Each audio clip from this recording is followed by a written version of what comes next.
अभी आप लोग जो दीक्षा ले रहे हैं, ये दीक्षा परम पूजनी बाबा जी की ओर से होती है।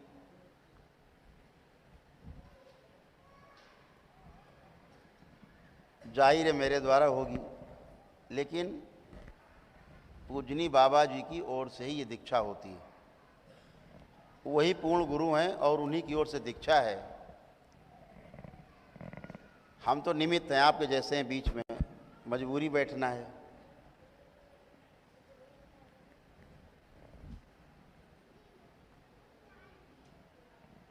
आज लगभग 450 लोग दीक्षा ले रहे हो आप लोग।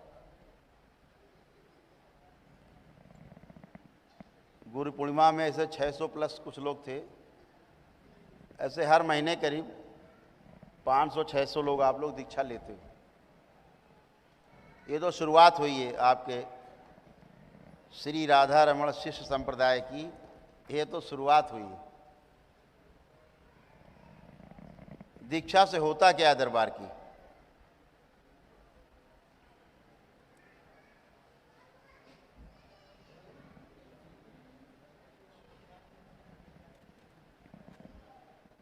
और दीक्षा क्यों आवश्यक क्यों है? किसी गृहस्थ के लिए एक खास समय आने पर दीक्षा आवश्यक क्यों है?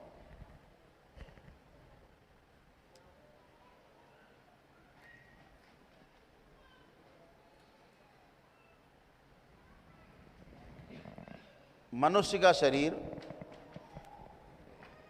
आपको जान के ये आश्चर्य हो सकता है, कई कई हजार वर्ष के बाद ये मनुष्य का शरीर मिलता है।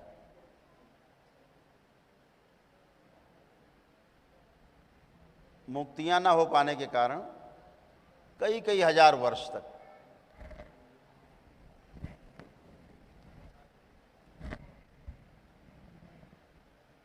जन्म नहीं मिलता।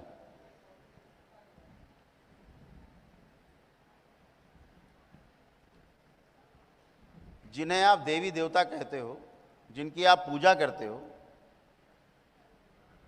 पूजा का अर्थ है हम जिसकी पूजा कर रहे हैं उसके प्रति श्रद्धा है, यानी वो हमारा रोल मॉडल है और हम उसके जैसा होना चाहते हैं। हम जिसके जैसा होना चाहते हैं हम उसी शक्ति की उपासना करते हैं। अगर आप अखाड़े में कुश्ती लड़ते रहे तो आप हनुमान जी की आप उपासना करते हो, हनुमान जी की पूजा करते हो। वहाँ सरस्वती माता की पूजा आप नहीं करते। अखाड़े में आप लक्ष्मी माता की पूजा नहीं करते। फिर जहाँ आप व्यापार करते हैं वहाँ लक्ष्मी माता की पूजा करते। श्री गणेश लक्ष्मी रिद्धि सिद्धि। और गणेश जी तो बेचारे इसलिए हैं कि वो प्रथम पूज्य हैं, इसलिए पहली पूजा गणेश जी की होती, बाद में लक्ष्मी। गणेश इसलिए साथ में लक्ष्मी जी के हैं कि गणेश जी बुद्धि के, सद्बुद्धि के परिचायक के, सद्बुद्धि देने के देवता हैं। आपको सद्बुद्धि मिले इसलिए गणेश जी हैं। अभी गणेश जी के अर्थ को आप जानोगे। जो लोग दीक्षा लेते हैं उनके लिए एक बुक अभी ये लिख रहे हैं, ये लगभग अभी डमी बन के आई है ये। इस पुस्तक का नाम है समय से समाधि तक, ऊपर दीक्षा यात्रा है।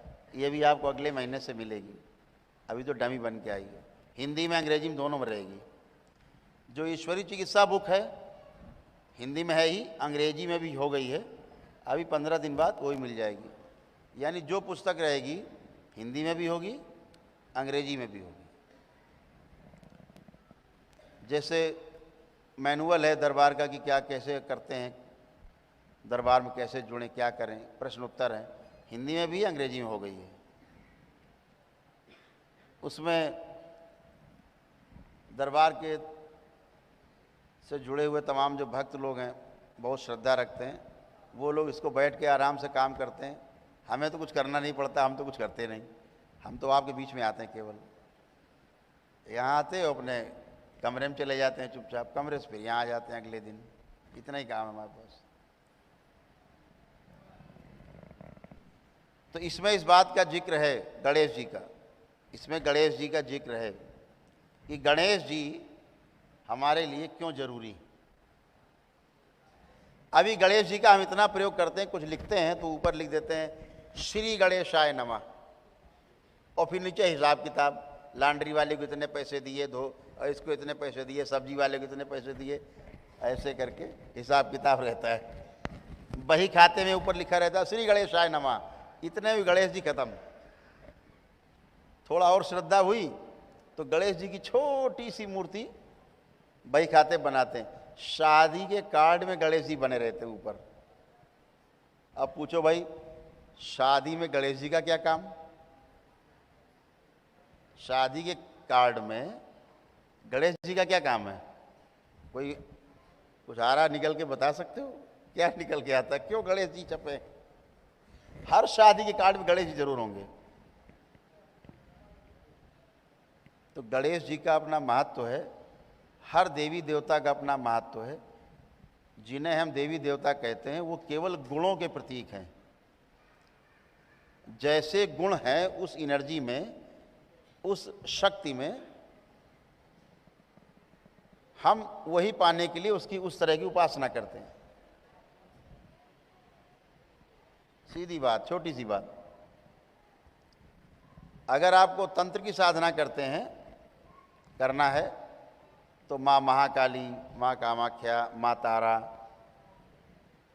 अन्य देवियाँ, श्री दश महाविद्या देवियाँ सभी हैं, तो इनकी उपासना करते हैं। वहाँ सरस्वती माता की पूजा नहीं करते, वो विद्या की दात्री। तो अलग अलग तरीके से हम उपासना इसलिए करते हैं कि वो अलग अलग एनर्जी है, अलग अलग गुणों से पूर्ण है। हम उन गुणों की पूजा करते हैं। और ये अद्भुत बात है कि जिसके लिए हमारा जन्म होता है धरती पे, उसको हम भूल जाते हैं। जिसके लिए हमारा जन्म होता है, क्यों भूल जाते हैं? क्योंकि हमारे माता पिता भुला देते हैं उसको। हर माता पिता ये चाहता है कि हमारा बच्चा एक अच्छा गृहस्थ बने, हमारी बच्ची एक अच्छी गृहस्थ बने और परिवार में रह करके जीवन यापन करे। बहुत बिरले होते हैं जो बच्चे को सन्यास की ओर ले जाते हैं। बहुत साहस का काम है सन्यास लेना, बहुत साहस का काम। अभी तो आप गृहस्थ हैं, आप गृहस्थ की दीक्षा ले रहे हैं। इसके बाद जो सन्यास की दीक्षा है वो काफ़ी बहुत बड़े साहस का काम है। तो कोई माता पिता नहीं चाहता कि उसका बच्चा गेरुआ कपड़ा पहन के बाहर जाए, घर छोड़ दे, इसलिए उसको भुलाते हैं वो कि बचे। लेकिन जो लिखा है इसे मिटाने का कोई उपाय नहीं है। इसको मिटाने का कोई उपाय नहीं बना है ही नहीं।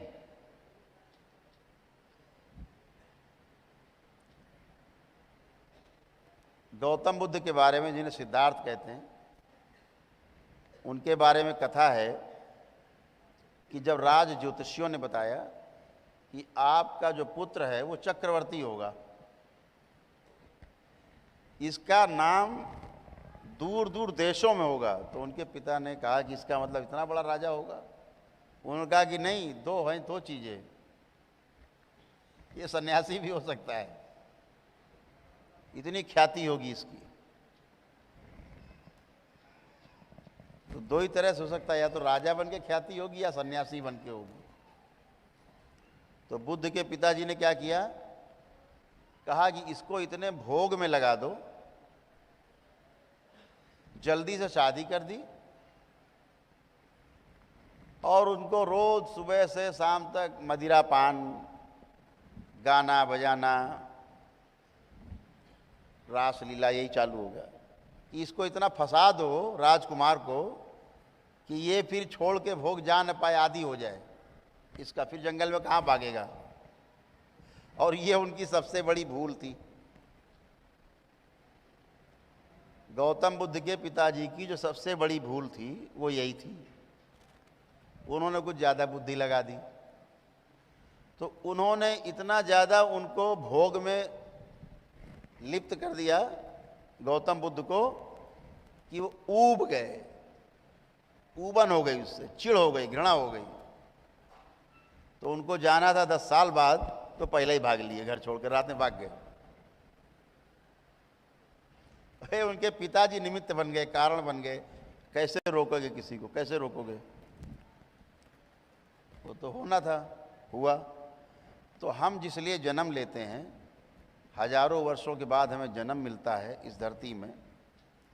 देवी देवता भी जो इस दरबार में सेवा करते हैं, आपकी देखरेख करते हैं, आपके परिवार की देखरेख करते हैं, आपको हर क्षण अपने संरक्षण में रखते हैं। जब बाबा और माँ को आप याद करते हो तो यही देवी देवता सब जहाँ भी हैं, जैसे भी हैं, सभी लोग आपकी मदद करते हैं।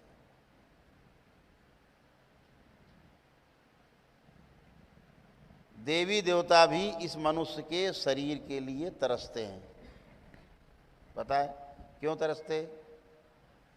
क्योंकि देवी देवता भी बाबा जैसे गुरु बनना चाहते हैं, पूर्ण गुरु बनना चाहते हैं, पूर्ण होना चाहते हैं।